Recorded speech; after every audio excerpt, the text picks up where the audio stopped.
Anedota pecuniária, de Machado de Assis. Fonte: Assis, Machado de, volume de contos, Rio de Janeiro, Garnier, 1884. Texto proveniente de A Biblioteca Virtual do Estudante Brasileiro, a Escola do Futuro da Universidade de São Paulo. Permitido o uso apenas para fins educacionais. Texto base digitalizado por edição eletrônica produzida pela Costa Flossi Limitada. Revisão: Sandra Flossi. Edição: Edson Costa Flossi e Nancy Costa.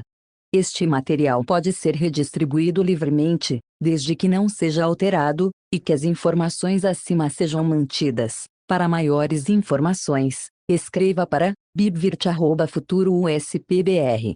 Estamos em busca de patrocinadores e voluntários para nos ajudar a manter este projeto. Se você quer ajudar de alguma forma, mande um e-mail para bibvirt@futurouspbr, e saiba como isso é possível.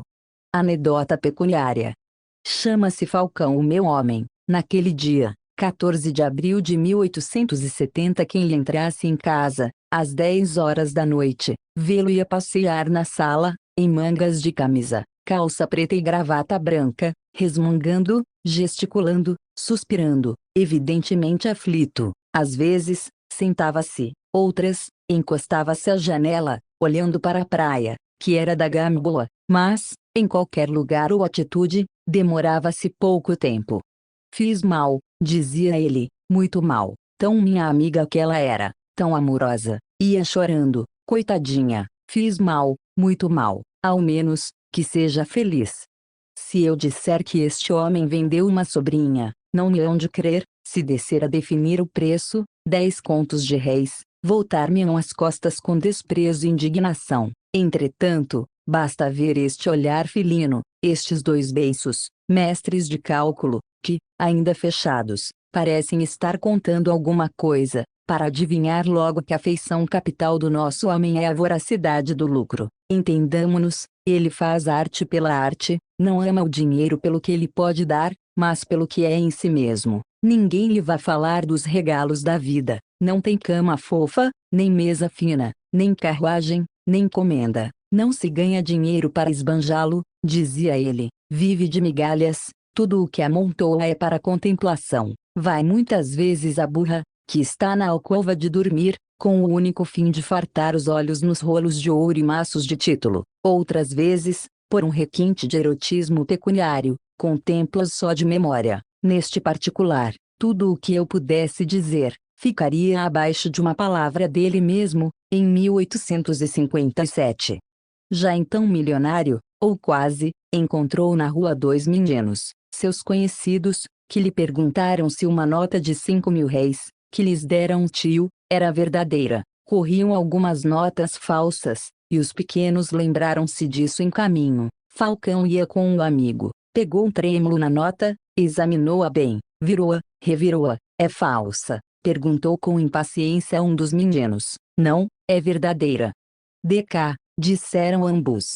Falcão dobrou a nota vagarosamente, sem tirar-lhe os olhos de cima, depois, restituiu aos pequenos, e, voltando-se para o amigo, que esperava por ele, disse-lhe com a maior candura do mundo: dinheiro, mesmo quando não é da gente, faz gosto ver.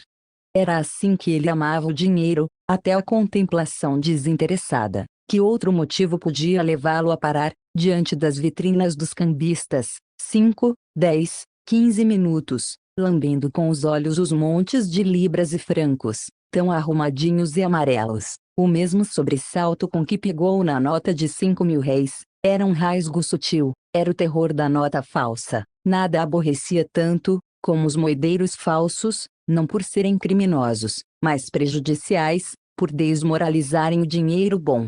A linguagem do Falcão valia um estudo. Assim é que, um dia, em 1864, voltando do enterro de um amigo, referiu o esplendor do préstito, exclamando com entusiasmo: pegavam no caixão 3.000 contos. E, como um dos ouvintes não o entendesse logo, concluiu do espanto, que duvidava dele, e discriminou a afirmação: fulano 400, cicrano 600. Sim, senhor, 600, há 2 anos, Quando desfez a sociedade com o sogro, ia em mais de 500, mas suponhamos 500, e foi por diante, demonstrando, somando e concluindo, justamente, 3.000 contos. Não era casado, casar era botar dinheiro fora, mas os anos passaram, e aos 45 entrou a sentir uma certa necessidade moral, que não compreendeu logo, e era a saudade paterna, não mulher, não parentes, mas um filho ou uma filha. Se ele o tivesse, era como receber um patacão de ouro. Infelizmente, esse outro capital devia ter sido acumulado em tempo, não podia começá-lo a ganhar tão tarde. Restava a loteria deu-lhe o prêmio grande. Morreu-lhe o irmão, e 3 meses depois a cunhada, deixando uma filha de 11 anos. Ele gostava muito desta e de outra sobrinha, filha de uma irmã viúva, dava-lhes beijos, quando as visitava, chegava mesmo ao delírio de levar-lhes, uma ou outra vez, biscoitos. Hesitou um pouco, mas, enfim, recolheu a órfã, era a filha cobiçada, não cabia-se de contente. Durante as primeiras semanas, quase não saía de casa, ao pé dela, ouvindo-lhe historias e tolices. Chamava-se Jacinta, e não era bonita, mas tinha a voz melodiosa e os modos fagueiros, sabia ler e escrever. Começava a aprender música, trouxe o piano consigo, o método e alguns exercícios. Não pôde trazer o professor, porque o tio entendeu que era melhor ir praticando o que aprendera, e um dia, mais tarde, 11 anos, 12 anos, 13 anos, cada ano que passava era mais um vínculo que atava o velho solteirão à filha adotiva, e vice-versa. Aos 13, Jacinta mandava na casa, aos 17 era a verdadeira dona, não abusou do domínio, era naturalmente modesta, frugal, poupada. Um anjo, dizia o Falcão ao Chico Borges. Este Chico Borges tinha 40 anos, e era dono de um trapiche, ia jogar com o Falcão à noite. Jacinta assistia às partidas, tinha então 18 anos, não era mais bonita, mas diziam todos que estava enfeitando muito, era pequenina, e o trapicheiro adorava as mulheres pequeninas. Corresponderam-se, o namoro fez-se paixão. Vamos a elas, dizia o Chico Borges ao entrar, pouco depois de Ave Marias. As cartas eram o chapéu de sol dos dois namorados, não jogavam a dinheiro, mas o Falcão tinha tal sede ao lucro, que contemplava os próprios tentos, sem valor, e contava-os de 10 em 10 minutos, para ver se ganhava ou perdia. Quando perdia, caía-lhe o rosto num desalento incurável, e ele recolhia-se pouco a pouco ao silêncio. Se a sorte teimava em persegui-lo, acabava o jogo, e levantava-se tão melancólico e cego, que a sobrinha e o parceiro podiam apertar a mão, 1, 2, 3 vezes, sem que ele visse coisa nenhuma. Era isto em 1869. No princípio de 1870 Falcão propôs ao outro uma venda de ações. Não as tinha, mas farejou uma grande baixa, e contava ganhar de um só lance 30 a 40 contos ao Chico Borges. Este respondeu-lhe finamente que andava pensando em oferecer-lhe a mesma coisa, uma vez que ambos queriam vender e nenhum comprar, podiam juntar-se e propor a venda a um terceiro. Acharam o terceiro, e fecharam o contrato a 60 dias. Falcão estava tão contente, ao voltar do negócio, que o sócio abriu-lhe o coração e pediu-lhe a mão de Jacinta. Foi o mesmo que, se de repente, começasse a falar turco. Falcão parou, embasbacado, sem entender, que lhe desse a sobrinha. Mas então... Sim, confesso a você que estimaria muito casar com ela, e ela, penso que também estimaria casar comigo. Qual? Nada, interrompeu o Falcão. Não, senhor, está muito criança, não consinto, mas reflita. Não reflito, não quero. Chegou a casa irritado e aterrado. A sobrinha afagou-o tanto para saber o que era, que ele acabou contando tudo, e chamando-lhe esquecida e ingrata. Jacinta empalideceu, amava os dois, e via-os tão dados, que não imaginou nunca esse contraste de afeições. No quarto chorou a larga, depois escreveu uma carta ao Chico Borges, pedindo-lhe pelas 5 chagas de Nosso Senhor Jesus Cristo, que não fizesse barulho nem brigasse com o tio, dizia-lhe que esperasse, e jurava-lhe um amor eterno. Não brigaram os dois parceiros, mas as visitas foram naturalmente mais escassas e frias. Jacinta não vinha à sala, ou retirava-se logo. O terror do Falcão era enorme. Ele amava a sobrinha com um amor de cão, que persegue e morde aos estranhos. Queria-a para si, não como homem, mas como pai. A paternidade natural dá forças para o sacrifício da separação. A paternidade dele era de empréstimo, e, talvez, por isso mesmo, mais egoísta. Nunca pensara em perdê-la. Agora, porém, eram 30.000 cuidados, janelas fechadas, advertências à preta, uma vigilância perpétua, um espiar os gestos e os ditos, uma campanha de De Bartolo. Entretanto, o sol, modelo de funcionários, continuou a servir pontualmente os dias, um a um, até chegar dos 2 meses do prazo marcado para a entrega das ações. Estas deviam baixar, segundo a previsão dos dois, mas as ações, como as loterias e as batalhas, zombam dos cálculos humanos. Naquele caso, além de zombaria, houve crueldade, porque nem baixaram, nem ficaram ao par, subiram até converter o esperado lucro de 40 contos numa perda de 20. Foi aqui que o Chico Borges teve uma inspiração de gênio. Na véspera, quando Falcão, abatido e mudo, passeava na sala o seu desapontamento, propôs ele custear todo o déficit, se lhe desse a sobrinha. Falcão teve um deslumbramento. Que eu? Isso mesmo, interrompeu o outro, rindo. Não, não. Não quis, recusou 3 e 4 vezes. A primeira impressão fora de alegria, eram os 10 contos na algibeira, mas a ideia de separar-se de Jacinta era insuportável, e recusou. Dormiu mal. De manhã, encarou a situação, pesou as coisas, considerou que, entregando Jacinta ao outro, não a perdia inteiramente, ao passo que os 10 contos iam-se embora, e, depois, se ela gostava dele e ele dela, por que razão separá-los? Todas as filhas casam-se, e os pais contentam-se de as ver felizes. Correu à casa do Chico Borges, e chegaram a acordo. Fiz mal, muito mal, bradava ele na noite do casamento. Tão minha amiga que ela era, tão amorosa, ia chorando, coitadinha, fiz mal, muito mal. Cessar o terror dos 10 contos, começar o fastio da solidão. Na manhã seguinte, foi visitar os noivos. Jacinta não se limitou a regalá-lo com um bom almoço, encheu de mimos e afagos, mas nem estes, nem o almoço lhe restituíram a alegria. Ao contrário, a felicidade dos noivos entristeceu mais. Ao voltar para casa não achou a carinha meiga de Jacinta. Nunca mais lhe ouviria as cantigas de menina e moça, não seria ela quem lhe faria o chá, quem lhe traria, à noite, quando ele quisesse ler, o velho tomo encebado do Saint Clair das Ilhas, dádiva de 1850. Fiz mal, muito mal. Para remediar o mal feito, transferiu as cartas para a casa da sobrinha, ia lá jogar, à noite, com o Chico Borges. Mas a fortuna, quando flagela um homem, corta-lhe todas as vasas. 4 meses depois, os recém-casados foram para a Europa, a solidão alargou-se de toda a extensão do mar. Falcão contava então 54 anos, já estava mais consolado do casamento de Jacinta, tinha mesmo o plano de ir morar com eles, ou de graça, ou mediante uma pequena retribuição, que calculou ser muito mais econômica do que a despesa de viver só. Tudo se esboroou, ele outra vez na situação de 8 anos antes, com a diferença que a sorte arrancara-lhe a taça entre 2 goles. Vai senão quando cai outra sobrinha em casa, era filha da irmã viúva, que morreu e lhe pediu a esmola de tomar conta dela. Falcão não prometeu nada, porque um certo instinto o levava a não prometer coisa nenhuma a ninguém, mas a verdade é que recolheu a sobrinha. Tão depressa a irmã fechou os olhos, não teve constrangimento, ao contrário, abriu-lhe as portas de casa, com um alvoroço de namorado, e quase abençoou a morte da irmã. Era outra vez a filha perdida. Esta há de fechar-me os olhos, dizia ele consigo.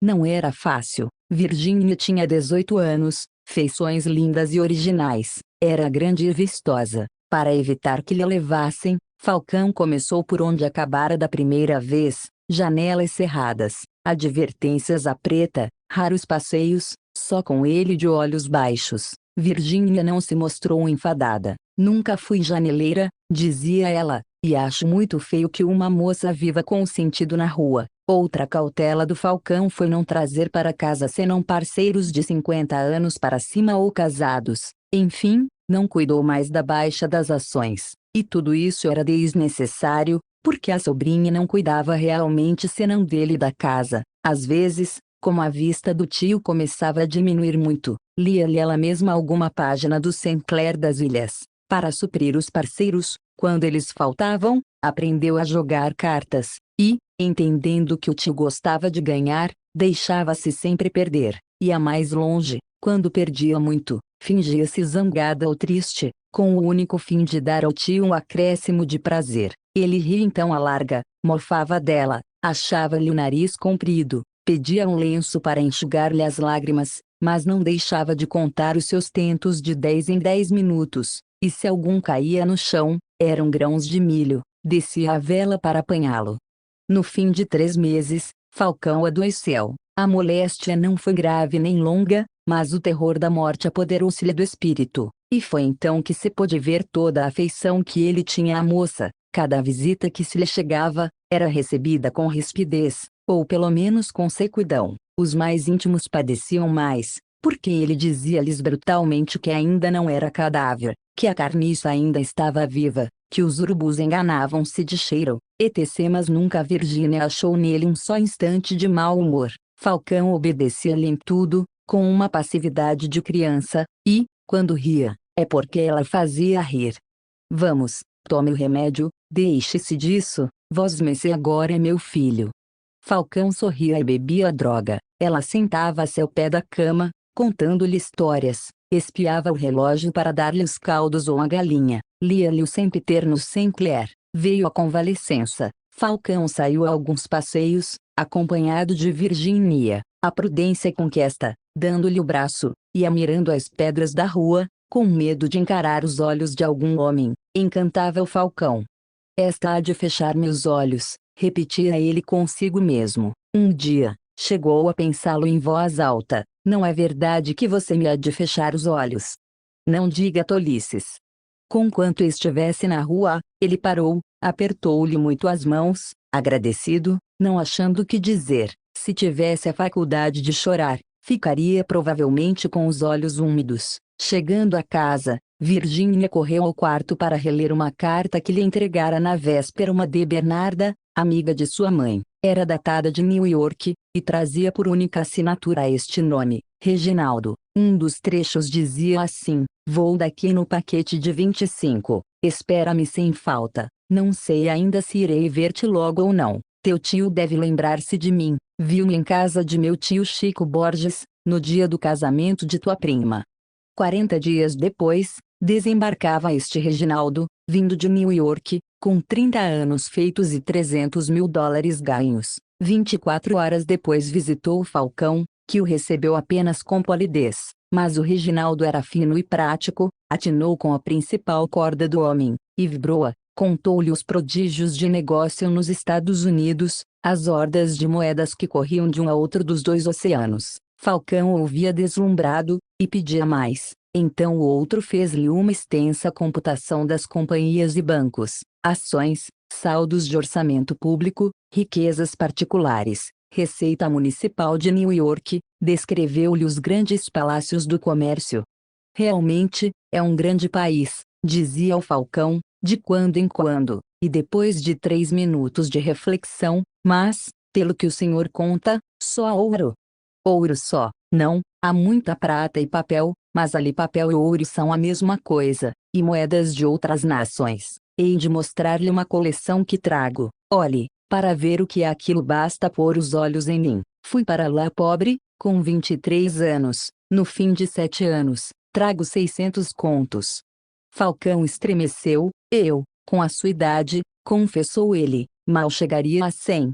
Estava encantado. Reginaldo disse-lhe que precisava de 2 ou 3 semanas, para lhe contar os milagres do dólar. Como é que o senhor lhe chama? Dólar. Talvez não acredite que nunca vi essa moeda. Reginaldo tirou do bolso do colete $1 e mostrou-lhe. Falcão, antes de lhe pôr a mão, agarrou-o com os olhos. Como estava um pouco escuro, levantou-se e foi até a janela, para examiná-lo bem, de ambos os lados, depois restituiu, gabando muito o desenho e a cunhagem, e acrescentando que os nossos antigos patacões eram bem bonitos. As visitas repetiram-se. Reginaldo assentou de pedir à moça. Esta, porém, disse-lhe que era preciso ganhar primeiro as boas graças do tio, não casaria contra a vontade dele. Reginaldo não desanimou, tratou de redobrar as finezas, abarrotou o tio de dividendos fabulosos.